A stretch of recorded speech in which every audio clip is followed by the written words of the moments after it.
প্রিয় শিক্ষার্থী বন্ধুরা, আসসালামু আলাইকুম। আশা করি সবাই ভালো আছেন। আজ আমরা ক্যাশ ফ্লো স্টেটমেন্টের 2019 সালে বিবিএ সেকেন্ড ইয়ারে আসা একটি অঙ্ক সমাধান করার চেষ্টা করব।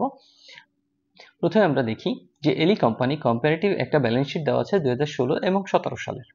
তো আমরা বরাবরের মতো একটা ছক কাটলাম এবং এই ছকটা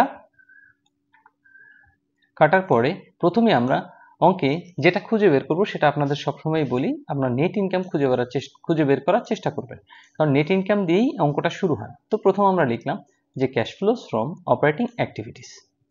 তারপর আমরা যদি অঙ্কে আসি এবং অঙ্কের দিকে তাকাই, তাহলে সমন্বয় নম্বর এতে আমরা দেখতে পারবো দ্য কোম্পানি আর্ন 16,000 টাকা নেট ইনকাম ডিউরিং 2017। তা আমরা লিখলাম যে নেট ইনকাম 16,000 টাকা।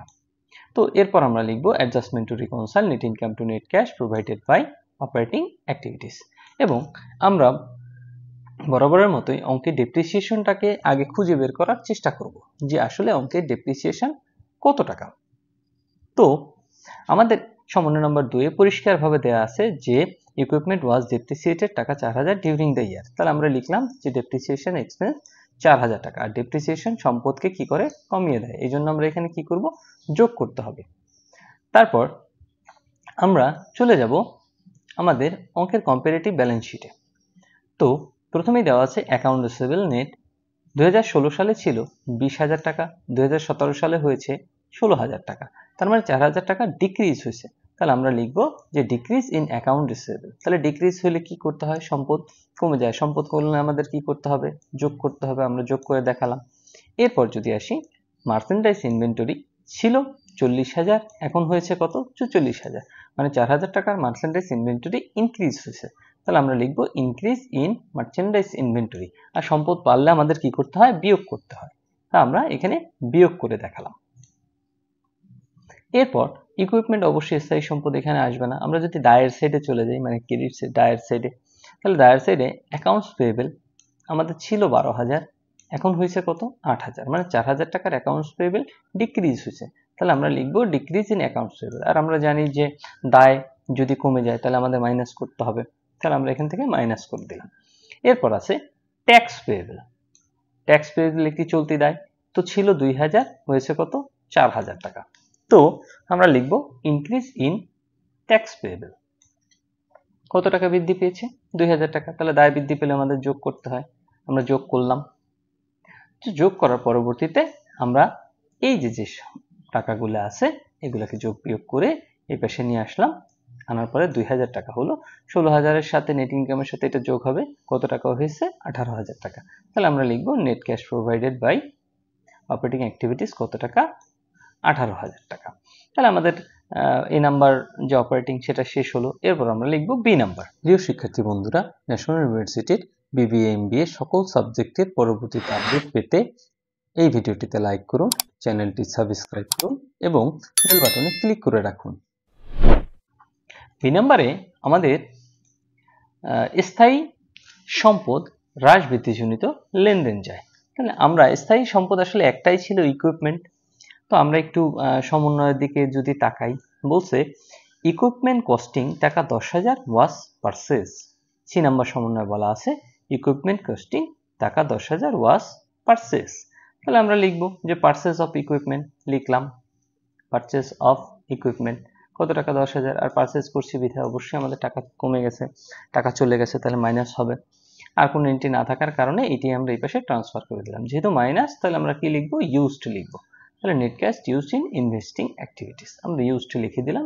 এর মাধ্যমে আমাদের বি নাম্বারটা আসলে শেষ হয়ে গেল। এরপর যদি আমরা সি নাম্বারে আসি, সি নাম্বারে কি করতে হবে আমাদের, cash flows from financing activities. তো ফাইন্যান্সিং অ্যাক্টিভিটিসে আমরা কি যাই সেটা আমরা জানি, তারপরে আমি একবার বলার চেষ্টা করতেছি যে ফাইন্যান্সিং অ্যাক্টিভিটিসে আসলে স্থায়ী দায় হ্রাস বৃদ্ধিজনিত লেনদেনকে আমরা দেখিয়ে থাকি।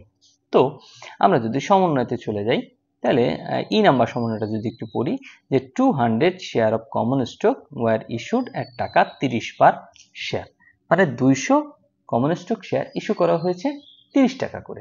তাহলে ইস্যু করলে আমাদের টাকা আসে। তাহলে আমরা লিখব ইস্যু কমন স্টক 200 গুণ 30, 6,000 টাকা আমরা যোগ করলাম।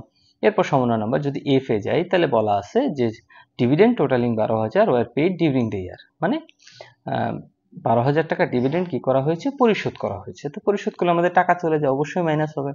তাহলে আমরা লিখলাম ডিভিডেন্ড পেইড কত টাকা, 12,000 টাকা মাইনাস করলাম। এরপর যদি আমরা দেখি যে এই দুটাকে যোগ বিয়োগ করলে 6,000 টাকা আসে মাইনাস, তাহলে মাইনাস করলে আমরা জানি যে কি লিখতে হয়, ইউজড লিখতে হয়। তাহলে আমরা লিখলাম net cash used in financing activities 6,000 টাকা। এরপর এই একটা বি নাম্বার এবং সি নাম্বার, এই তিনটাকে আমরা যোগ বিয়োগ করলে আমাদের আসে 2,000 টাকা, অবশ্যই প্লাস। তাই লিখবো আমরা নেট ইনক্রিজ ইন ক্যাশ 2,000 টাকা। এরপর যদি আমরা অঙ্কে যদি আমরা যাই যে ক্যাশটাকে যদি খেয়াল করি, তাহলে 16 সালে ক্যাশ ছিল 6,000, তার মানে এটা বিগিনিং ব্যালেন্স। তাহলে এটাই আমরা এখানে এনে যোগ করে দিব, এটা যোগ করে দেব। তাহলে অ্যাড ওপেনিং ক্যাশ ব্যালেন্স 6,000, তো এন্ডিং ক্যাশ ব্যালেন্স হয়েছে কত, 8,000 টাকা। তাহলে এটাই হচ্ছে আমার অঙ্কের উত্তর। আমরা যদি অঙ্কের ক্যাশে চলে যাই, এই যে 2017 সালে আমাদের এন্ডিং ক্যাশ ব্যালেন্স কত ছিল, 8,000 টাকা। তাহলে এই 8,000 টাকাই আসলে আমার অঙ্কের উত্তর। এখন আপনাদের মনে একটা প্রশ্ন জাগতে পারে যে আমরা আসলে 2 নম্বর সমন্বয়ের কোনো কাজ কেন, ডি নাম্বার সমন্বয়ের কোনো কাজ আমরা কেন করিনি। আসলে ডি নাম্বার সমন্বয়টা যদি আমরা একটু পড়ি তাহলে বুঝতে পারবো যে fully depreciation equipment cost 2000 was discarded and its cost and accumulated depreciation removed from the account। এখন 2000 টাকার ডেপ্রিসিয়েশন বাদ করেছে এবং সেটা অ্যাকুমুলেটেড ডেপ্রিসিয়েশন থেকে বাদ পড়ে গেছে, যে সামহাউ সেটাকে অন্তর্ভুক্ত করা হয়নি। এখন কথা হচ্ছে, আমি আপনাদের যদি আমার বিগত ক্লাসগুলো আপনারা দেখে থাকেন, এখানে আমরা বলছি যে যদি ডেপ্রিসিয়েশন এক্সপেন্স দেয়া থাকে তাইলে আমাদের আসলে ডেপ্রিসিয়েশন যে টাকাটা দেওয়া থাকবে ওইটাই আমরা বসিয়ে দেব, আমাদের অন্য কোনো জায়গা থেকে ডেপ্রিসিয়েশন নেওয়ার প্রয়োজন পড়ে না। এখন এখানে যদি ডেপ্রিসিয়েশন এক্সপেন্স আমাদের এই যে দেওয়া আছে 4,000 টাকা, এটা যদি না দেওয়া থাকতো তাহলে আমরা এখান থেকে অ্যাকুমুলেটেড ডেপ্রিসিয়েশন থেকে ডেপ্রিসিয়েশন নেওয়ার চেষ্টা করতাম। তারপরও যদি আপনারা একটু ভালো করে বুঝতে চান তাহলে আমি একটু দেখাতে পারি যে অ্যাকুমুলেটেড ডেপ্রিসিয়েশনের 2 টাকার পার্থক্য কত। 2,000 টাকা এখানে ছিল 8,000, হয়েছে 10,000, মানে 2,000 টাকা। এবং এই যে ফুললি ডেপ্রিসিয়েশন 2,000 টাকা বাদ পড়ে গেছে, তাহলে ওই 2,000 আর এই 2,000 এই দুইটা মিলে হবে 4,000। তো আমাদের ডেপ্রিসিয়েশন এক্সপেন্স ওই 4,000 টাকাই দেয়া আছে, তাই আমাদের অতিরিক্ত আকারে আসলে ডেপ্রিসিয়েশন ধরার প্রয়োজন পড়ে নাই। এই ছিল মানে ডি নাম্বার সমন্বয়ের কাজ না করার কারণ। আশা করি বুঝতে পেরেছেন। আর যদি তারপরেও কোনো সমস্যা হয় বুঝতে, তাহলে অবশ্যই কমেন্ট বক্সে কমেন্ট করবেন। ধন্যবাদ সবাইকে। আসসালামু আলাইকুম।